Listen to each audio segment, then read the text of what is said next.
Espero que se petatee antes de que venza el primer pago de la hipoteca, soltó Mateo, con una risita apoyado en la barra de granito de la cocina, que yo había pagado peso sobre peso. Me quedé helada en el cuarto de servicio. El olor a tierra mojada de mis macetas todavía se me pegaba al abrigo. Había regresado, porque olvidé las llaves de repuesto, pero el sonido de esa carcajada, un ruido frío y filoso que no reconocí, me detuvo el corazón. Mateo no solo hablaba. Estaba revisando mi cuenta de ahorros en su tableta, con la cara iluminada por el brillo azul de $5.500.000. Era cada centavo que mi difunto esposo Roberto y yo habíamos ganado tras 40 años de estar parados detrás del mostrador de nuestra pequeña farmacia de pueblo. A su lado estaba su esposa Vanessa. Recorría la barra con una uña perfectamente manicurada con ojos de cazadora. «No es robo, Mateo», susurró ella con una voz que era como seda sobre una navaja. «Es solo una herencia anticipada. Si esperamos a que falten los impuestos y los gastos médicos, se van a comer la mitad. Solo estamos asegurando nuestro futuro». Mateo asintió con una sonrisa prepotente. «Ya está tan ida que ni cuenta se va a dar». Hoy me preguntó 3 veces dónde estaban sus lentes. La vieja es una mina de oro que perdió el mapa. No irrumpí, no grité ni exigí explicaciones. Mis años en la farmacia me enseñaron una cosa: nunca reacciones cuando te tiemblan las manos. Simplemente retrocedí y salí. El clic de la cerradura fue tan silencioso como la muerte de mi alma. Me quedé en el porche mirando los rosales que planté con Roberto y entendí que al hijo que crié lo había reemplazado un extraño. Mi dolor era una piedra pesada, pero debajo, una chispa de la vieja Elena, la mujer que enfrentaba auditorías del fisco sin sudar ni una gota, comenzó a arder. Pensaban que yo era una abuelita dulce a la que se le iba el avión. Ese fue su primer error. No estaba perdiendo la cabeza. Simplemente estaba encontrando una razón para usarla. Me senté en mi viejo sedán al final de la entrada, con la respiración entrecortada. El reloj del tablero avanzaba recordándome que el tiempo ya no estaba de mi parte. Mateo había usado el poder notarial que le firmé el año pasado. Tuve un mareo leve de deshidratación, dijo el médico, pero Mateo lo pintó como una crisis de deterioro cognitivo. Firmé por amor, pensando que le quitaba un peso de encima. En cambio, le entregué el cuchillo. Saqué mi celular y con dedos firmes entré a la aplicación del banco. $0. Ver esa pantalla vacía fue como un golpe en la boca del estómago. No solo movió el dinero, liquidó mis fondos de inversión, cerró mi cuenta de emergencias y hasta vació lo que tenía para el impuesto predial. Pensó que me había dejado en la calle. Sin embargo, Mateo olvidó lo único que le enseñé sobre los negocios. Siempre ten un libro de cuentas fantasma. No sabía de la cuenta privada en la caja de ahorro de un pueblo vecino. Era una cuenta en la que Roberto insistió: solo a tu nombre, Elena, por si el mundo se pone de cabeza. Tenía $300,000. No era una fortuna, pero en manos de una mujer que no tiene nada que perder, era un fondo de guerra. Manejé lejos de casa, no hacia el banco, sino hacia un parque tranquilo para pensar. Necesitaba un rastro. Mateo era arrogante, pero Vanessa era ambiciosa, y la ambición siempre deja huellas. Saqué una libreta y empecé una lista. Ya no era solo una madre, era una contadora forense auditando un crimen. El primer punto: encontrar la empresa fachada. Sabía que Vanessa era demasiado lista para meter tanto dinero en una cuenta personal. Ella también querría escondérselo a Mateo. No llamé a la policía. Aquí que un hijo con poder notarial saque dinero suele descartarse como un asunto civil, a menos que tengas pruebas de hierro de mala fe. Necesitaba un tiburón. Llamé a Beatriz. mi amiga de toda la vida y auditora retirada del Servicio de Administración Tributaria que pasó 30 años haciendo llorar a empresarios evasores. Nos vimos en un café de chinos donde el café es fuerte y los gabinetes son lo suficientemente altos para ocultar nuestras caras. Cuando se lo conté, Beatriz no me ofreció un pañuelo. Se bajó los lentes y abrió su computadora portátil. Si lo denuncias, ahora Elena dirá que estaba administrando los fondos para tu beneficio, dijo Beatriz con una frialdad profesional. Necesitamos atraparlos gastándolo en algo que no tenga nada que ver contigo. Y necesitamos saber a dónde está desviando Vanessa el sobrante. Pasamos 4 horas ahí. Beatriz entró en bases de datos que yo ni sabía que existían. Mira, susurró. Una sociedad llamada Inmuebles Burroughs se registró hace 3 semanas. La representante legal es la hermana de Vanessa en Cancún. Se me heló la sangre. No solo me estaban robando, estaban preparando el terreno para desaparecer el dinero. Beatriz me miró con ojos suavizados por primera vez. Tienes que volver ahí, Elena. Tienes que actuar. Necesitas ser la madre confundida e indefensa que ellos creen que eres. ¿Puedes hacerlo? Miré mi reflejo en la ventana del café, una mujer de pelo cano y rostro amable. Pasé 40 años convenciendo a la gente de que un placebo era medicina. Cuando el doctor me lo pedía, dije, puedo actuar. Entrar en mi propia casa esa noche se sintió como subir a un escenario. Dejé mi abrigo desabrochado a propósito y me despeiné un poco con el viento. Mateo estaba en el sofá con un vaso de tequila de reserva 1 que costaba más que mi despensa de la semana. Mamá, ¿dónde estabas? Me tenías preocupado, dijo, aunque no despegó la vista de su pantalla. Ay, andaba papaloteando, mijo, dije con voz distraída. Fui al súper, pero no me acordé de mi clave en la caja.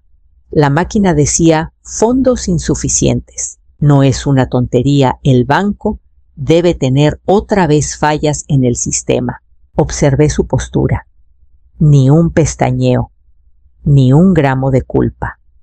Solo soltó un suspiro teatral y se acercó para pasarme el brazo por el hombro. Era el mismo brazo con el que lo cargaba cuando tenía bronquitis de bebé. Mamá, te lo iba a decir, dijo con una voz que chorreaba falsa preocupación. Hubo un ataque cibernético masivo en el banco. Vi movimientos raros y moví todo a una cuenta protegida temporal para que no te robaran. No deberías usar tus tarjetas por ahora. Es muy peligroso. Vanessa apareció en la puerta de la cocina con una copa de vino. Solo te estamos cuidando, Elena. Ya sabes cómo los estafadores buscan a la gente mayor.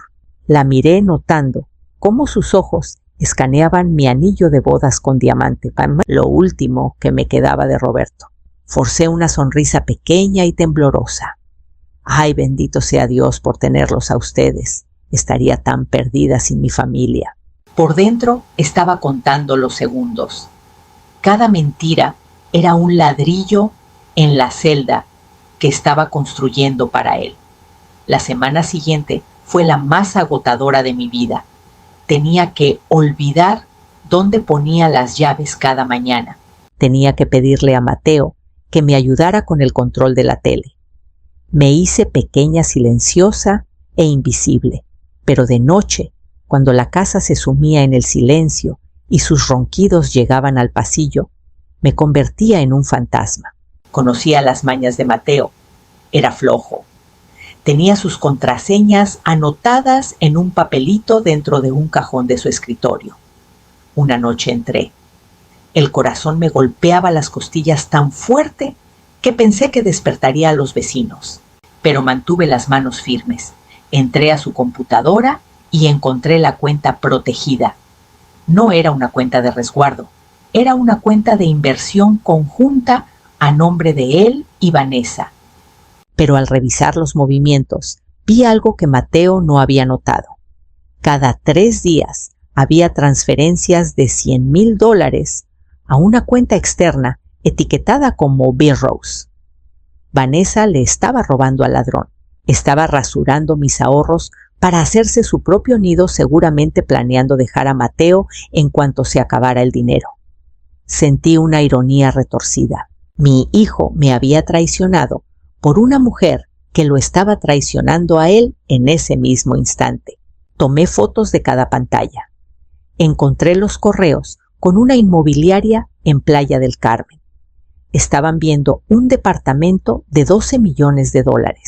Planeaban usar mis 5 millones como enganche y sacar una hipoteca usando mi casa, la casa que Roberto construyó como garantía. Había visto suficiente.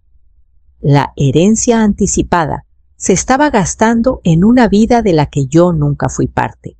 Le mandé las fotos a Beatriz con un mensaje: la trampa está lista.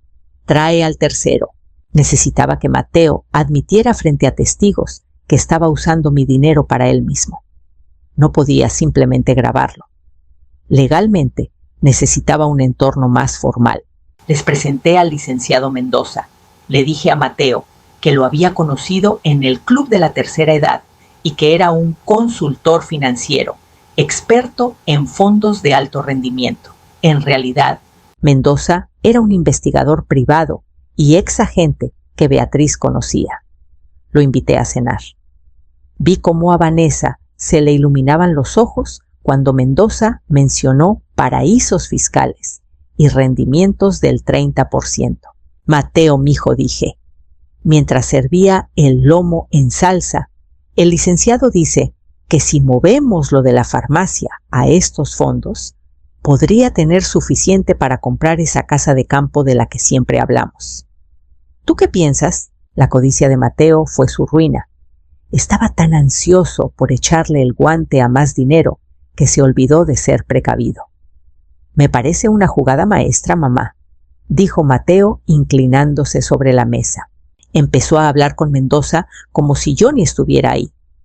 Habló abiertamente de los 5 millones en la cuenta y de sus planes para reinvertirlos a su propio nombre, para simplificar el papeleo. Incluso presumió de cómo tenía el control total de mis activos.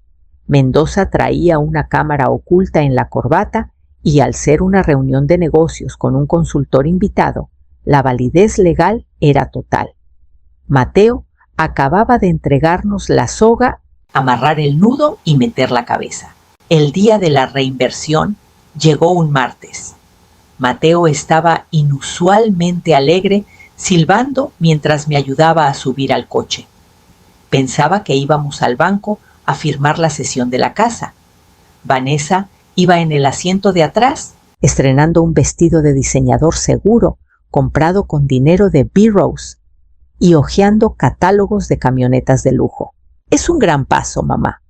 Estás haciendo lo correcto por tu legado, dijo Mateo, mientras nos estacionábamos en el banco donde yo había sido clienta por 40 años. Entramos a la oficina del gerente, pero Esteban, a quien conocía desde que era cajero, no estaba solo. 2 hombres de traje oscuro estaban junto a la ventana mirando hacia la calle. Mateo no los notó al principio. Se sentó y deslizó un fajo de papeles hacia mí. Solo firma aquí abajo, ma. Me das autoridad para moverlo de la casa al fondo del licenciado Mendoza. Tomé la pluma. Sentí su peso. Miré la línea de la firma y luego miré a Mateo. Su cara estaba llena de una calidez falsa. Miré a Vanessa. Ella revisaba su reloj aburrida. Solté la pluma. Hizo un ruido seco sobre el escritorio de caoba. No dije. Mi voz no era distraída ni confundida. Era la voz firme de la mujer que manejó una farmacia con mano de hierro. No creo que vaya a firmar nada hoy. De hecho, creo que deberíamos hablar de por qué le dijiste al banco que yo no tenía mis facultades mentales mientras usabas mi dinero para un departamento en el Caribe. El aire se escapó de la habitación en un suspiro colectivo. La cara de Mateo pasó del bronceado a un blanco mortecino. Mamá, ¿estás teniendo un episodio? ¿Estás confundida? Cállate, Mateo, corté en seco. El cuento de la viejita confundida se acabó hace 5 minutos. He visto las transferencias. He visto lo de Inmuebles B. Rose. Y he visto los 2 millones que Vanessa te ha estado robando mientras tú me robabas a mí. Mateo se giró bruscamente hacia su esposa. La compostura de Vanessa se hizo añicos. «¡Hija de puta!», siseó ella, aunque no quedó claro si me lo decía a mí o a él. Los dos hombres de traje dieron un paso al frente. No eran empleados del banco. «Señor Martínez, señora Martínez, soy el agente Morales de la Unidad de Delitos Financieros de la Fiscalía», dijo uno de ellos mostrando una placa. «Tenemos las grabaciones de su cena con el investigador. También tenemos los registros bancarios que muestran la liquidación no autorizada de las cuentas de la señora Elena». «Es mi poder notarial», gritó Mateo con la voz quebrada. «¿Tengo el derecho legal?» «Un poder notarial. Es una responsabilidad fiduciaria, señor Martínez», dijo el agente fríamente. «Significa que debe actuar en el mejor interés de su madre. Usar su dinero para casas de playa y ropa de marca es fraude y abuso financiero contra un adulto mayor. Están detenidos». Cuando las esposas cerraron con un clic, el sonido fue lo más satisfactorio que había escuchado en años. Ya no se trataba del dinero, se trataba de la verdad. El pasillo del banco estaba en silencio mientras se los llevaban. Mateo estaba sollozando ahora un sonido agudo y chillón que me revolvió el estómago. Intentaba girar la cabeza para mirarme. «Mamá, por favor, fue Vanessa. Ella me presionó». «Lo voy a devolver todo, te lo juro. No dejes que me hagan esto». Me quedé junto a las puertas de vidrio, viendo cómo los subían a patrullas separadas. Mi corazón no sintió el triunfo que esperaba. Se sentía vacío. Recordé la noche en que nació, la forma en que Roberto lo cargó y prometió que crecería para ser un hombre de honor. Le dimos todo. Trabajamos esas largas horas en la farmacia para que él nunca tuviera que preocuparse por una deuda. Y él pagó ese sacrificio deseando mi muerte para tener un coche más rápido. Beatriz se acercó y me puso una mano en el hombro. «¿Estás bien, Elena?» «Estoy bien», dije, y por primera vez en semanas era verdad. Solo estoy guardando luto por un niño que murió hace mucho tiempo. Al hombre de esa patrulla no lo conozco». Vanessa les gritaba a los oficiales. Su máscara de nuera perfecta había desaparecido, reemplazada por una ambición rabiosa y desesperada. Había intentado jugar con todos y al final se engañó a sí misma.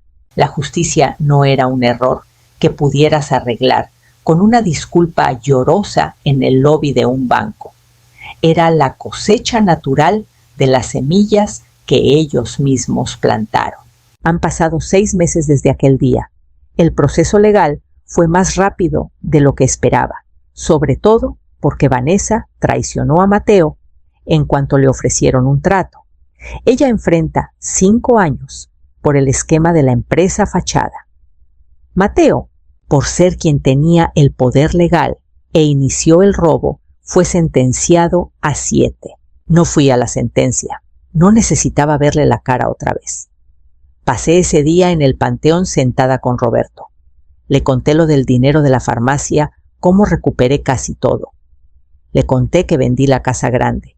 Estaba demasiado llena de sombras y de ecos de un hijo que no existía. Compré una casita pequeña y fuerte en la costa de Veracruz. Tiene un porche que da al golfo y una cocina apenas grande para mí y algún invitado.